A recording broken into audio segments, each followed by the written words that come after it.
What's going on, guys? It's Cliffy here. I don't even know why I tried betting on this game, to be honest, because I just made 2 off 2. The first ball I actually didn't do too badly. A nice wee shot down the ground off Ahmed. And then the next ball I got a thin edge to the keeper and I was gone just like that. So, don't know why I tried betting on this game because it just doesn't work for me. I've still got an average of around 20 in both one day and first class. But really, for a number 6, we really want to go and try and push that up. Our batting skills aren't great, so really we do just need quite a lot of time in the middle improving those skills just so we can go and get that average up. But the potential is there.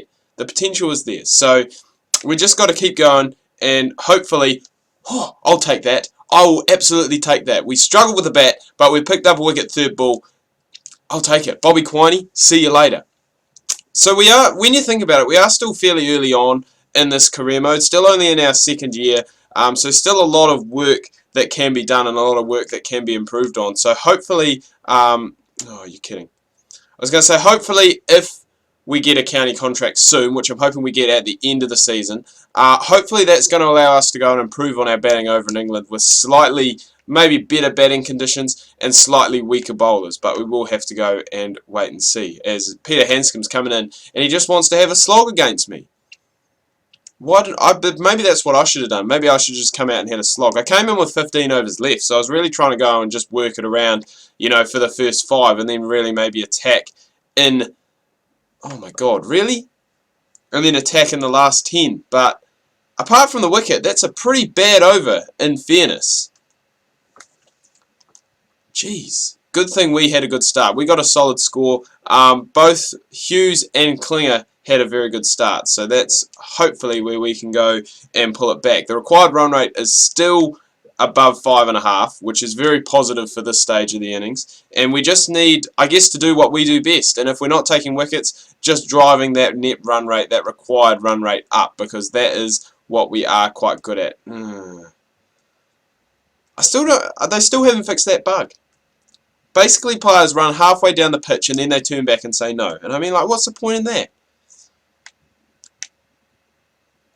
So every dot ball here is key because it's just driving that required run rate up each and every ball. So we just got to do that. As we're doing that, we're going to go and discuss what's been happening in the world of cricket. So on, oh, that's a shocking ball.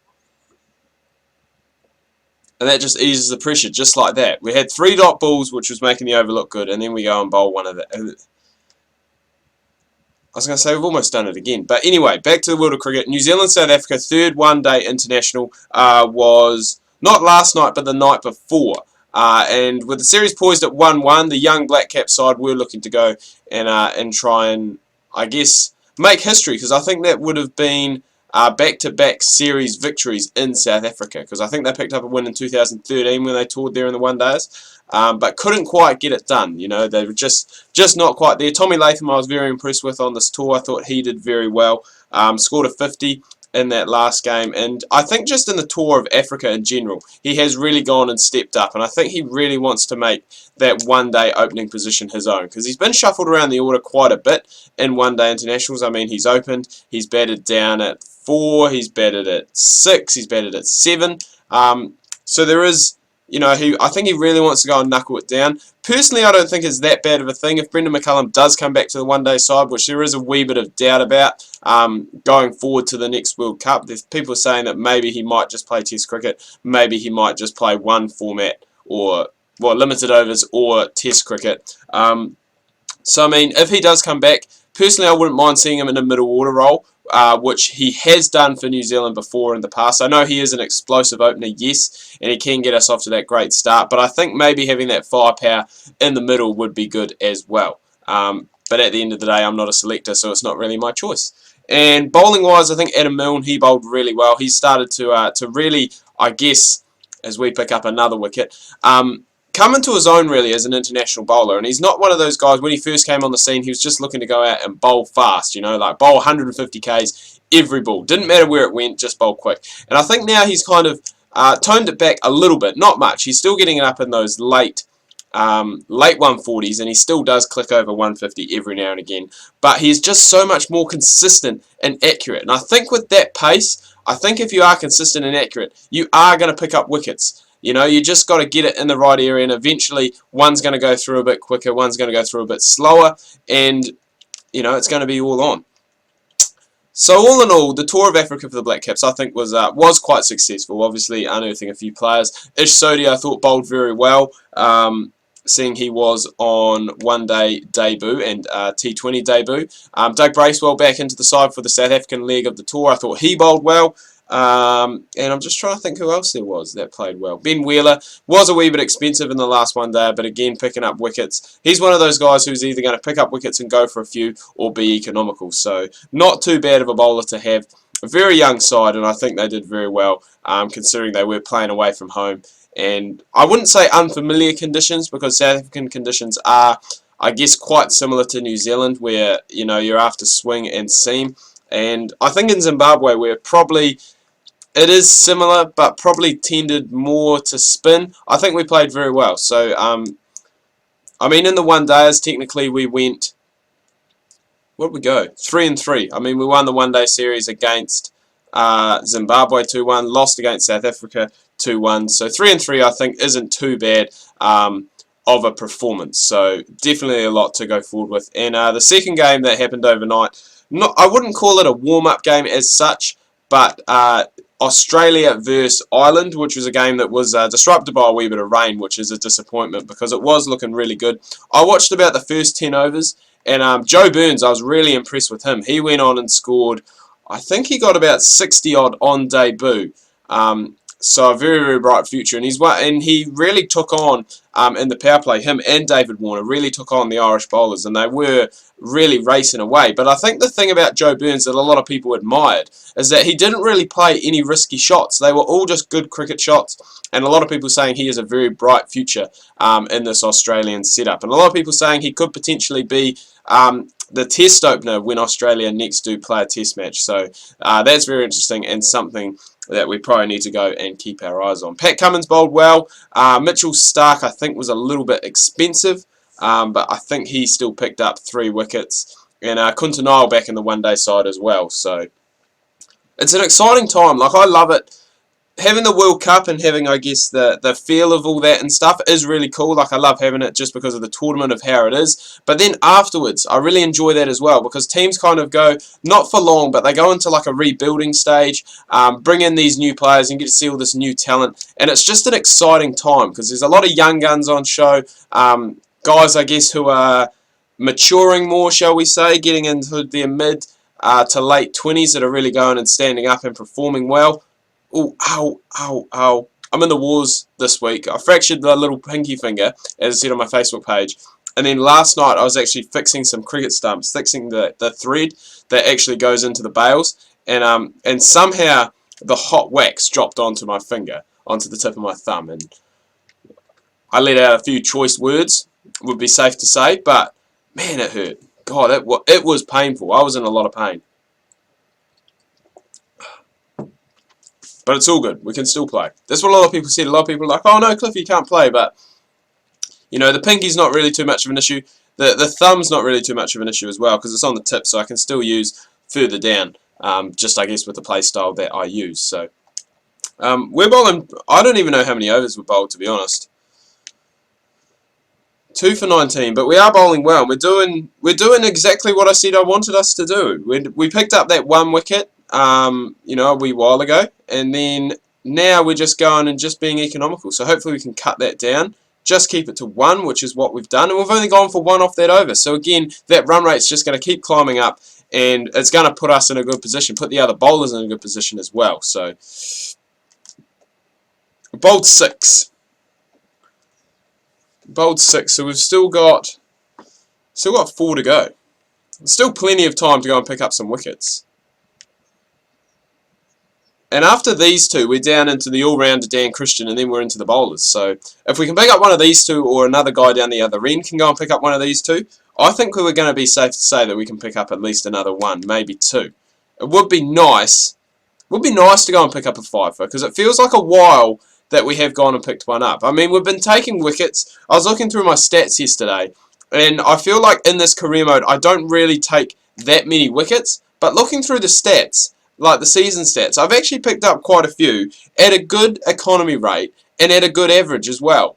So it's not as though I'm not picking up wickets. I just don't think I'm picking them up as emphatically as I previously have, shall we say, in other career modes. Ooh, I think that might be out. I think that might be LW. Yes! You ripper! Glenn Maxwell, very unlike him, 15 off 39. I don't think I've ever seen Glenn Maxwell play a one-day innings where he's been 15 off 40, sorry, because of that final ball. But as I said now, hopefully the floodgates are going to open. Dan Christian, no mug with the bat, don't get me wrong. A guy who I've said in previous episodes probably is a little bit unlucky to have missed out on playing more international games for Australia, because he's a guy who's fairly solid. I mean, down towards, bat him at 7 if you've got a keeper who's going and opening. Maybe even at 8. If you played him at 8, I think personally that's a little bit low for him. But we have seen the Australians do it with Mitchell Marsh in one-day cricket, where he's batted down there and really, I guess, helped out the batting in that lower order as well. So, I mean, there's no reason why they probably couldn't have done that with Dan Christian. But, yeah, a player who I think probably was due for higher honours, but just didn't really take the chance when it was on offer. I mean, Australia did have, well, they still do have some good all-rounders, and it would have been hard with Watson, because Watson was the first choice all-rounder for a long time, batting in that middle order. And even when he wasn't batting in the middle order, even when he was opening, because of his all-rounder abilities, it means that they could have just gone and, played a batsman down there at 6 or 7, and still have, obviously, the other options with the ball. So a bit unlucky to miss out. Still, still not old. He still potentially has a chance to go and get in there. I think with James Faulkner and Mitchell Marsh, probably not going to happen. But still a very good one-day. Well, no, just a very good domestic player in general. Oh my God, that must have just missed the off stump. I don't know how much it's missed by. I don't know how it's missed, but it has just missed. Matty Wade's in trouble. He's in trouble. He knows if we get him, that the tail is going to be exposed.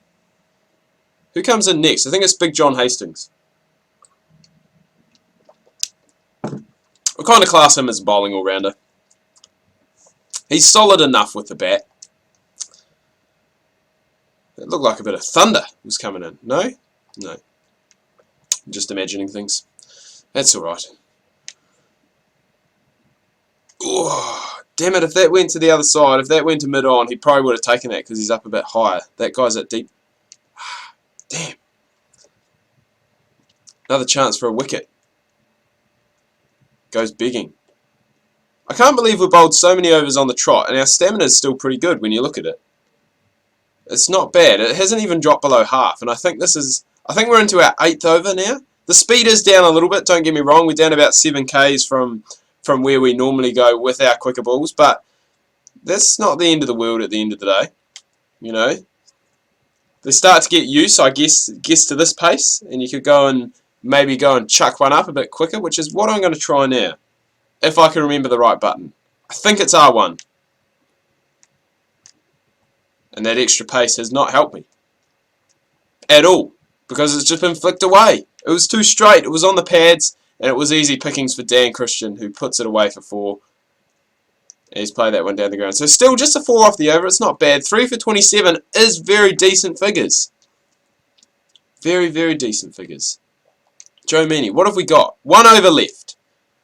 1 over left. And I think Matty Wade just got out in that last over as well. So yes, 6 down now for 149. We are going to bowl out here, which I don't think personally is a bad option, because we are creating a lot of pressure at the moment, and really it's going to be hard for them to score 128 off the last 15. But then again, we have seen teams score 100 in the last 10, and it's becoming more and more common these days. Steve Smith actually said in an interview not too long ago, I was reading this, that 400 is the new 300, and it's only a matter of time before we see 500 in a one-day international.